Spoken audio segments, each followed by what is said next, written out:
Hi friends, जय भीम सर्वांना. झाली का तुमची झोप? माझी तर झोप झालेली आहे 6 वाजताच. माझा ब्रश करून झालेला आहे आता.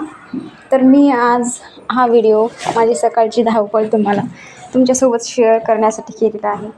तुम्हाला माझी धावपळ म्हणजे माझीच काय सगळ्यांचीच सकाळी धावपळ होत असते. तेच म्हटलं जरा आपण पण आपला ब्लॉग बनवू आज. हे बघा, परीची पण झोप झालेली आहे. परीला पण लवकरच उठावं लागतं 7 वाजता. मी 6 वाजता उठते आणि परीला 7 वाजता उठवते. परीला शाळेत जावं लागतं ना, त्यासाठी परी लवकरच उठते 7 वाजता.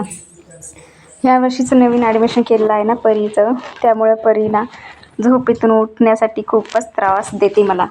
रात्री झोप म्हणलं लवकर तर झोपत नाही आणि मग सकाळी उठवताना खूपच त्रास देते. हे बघा, परी अशी तयार झालेली आहे शाळेत जाण्यासाठी. परीला ड्रेस घालून दिलेला आहे, पावडर लावलेला आहे, परीच्या 2 जुट्टू पाडलेले आहेत. बघा, तुम्ही पण असंच करत असाल, तुमच्या पण मुलीला रेडी करत असाल. अशा जुट्टू पाडून देता का नाही? कोण कोण गेलेलं आहे असं जुट्टू पाडून शाळेमध्ये? हे बघा, मग काय परीसाठी चहा बनवला. चहा पित अशी नखरे चालू होते परीची. परीने अडकवलेली आहे आता बॅग अडकून परी झालेली आहे शाळेत जाण्यासाठी रेडी. तर हे बघा, शूज पण घातलेले आहेत परीने. मस्तपैकी परी छानपैकी तयार होऊन शाळेत जात आहे. अशी मुलांची शाळेत जाण्याची बघितलं की आपल्या शाळेत जाण्याचे दिवस आठवतात. तुम्हाला आठवतात का नाही? मग काय, परीला तयार करून पप्पांनी नेऊन सोडलेलं आहे. परीने आज मला पप्पीच दिली नाही. हे बघा, बाय कशी करते गाडीवर बसून. तर परी गेलेली आहे शाळेत आणि परीला वाटं लावून बाय बाय करून मस्तपैकी मी घेतली माझ्या झाडांची भेट. हे बघा, माझे झाडं किती सुंदर आहेत ना. मस्तपैकी फुलं आलेले आहेत माझ्या झाडांना. हे मी बुधवारी बाजारातून झाड आणलेलं होतं गुलाबाचं, तेव्हा त्यांना कळ्याच आलेल्या होत्या. पण आता त्या कळ्या मस्त फुलामध्ये रूपांतर झालेलं आहे त्यांचं. किती छान छोटे छोटे गुलाबाची फुलं आलेली आहेत ना.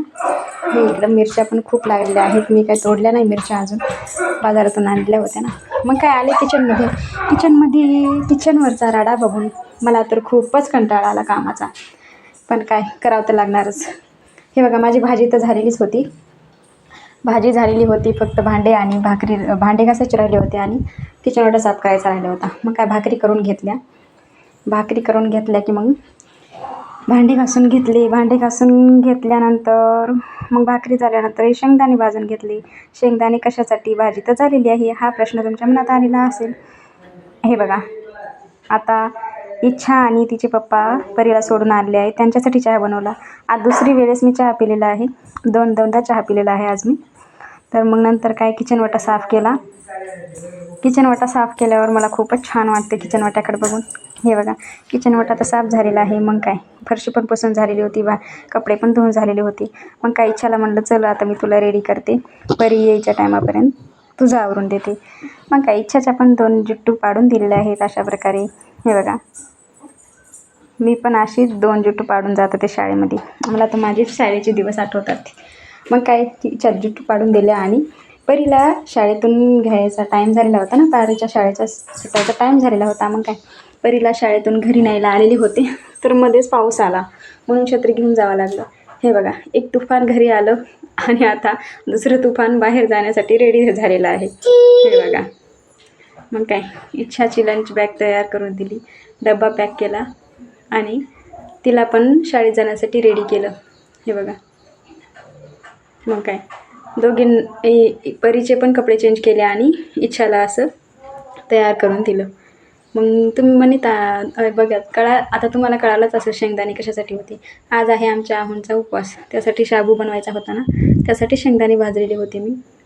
मग काय, माझा शाबू तयार करून झालेला होता. आमच्या आहोंना आहे अशी खिचडीसोबत असे वेपर्स ते वगैरे खाण्याची सवय आहे ना. मग काय, इच्छाला बाय बाय करून घरात आले आणि असे वेपर्स तयार झाले. चला भेटू नेक्स्ट व्हिडिओमध्ये.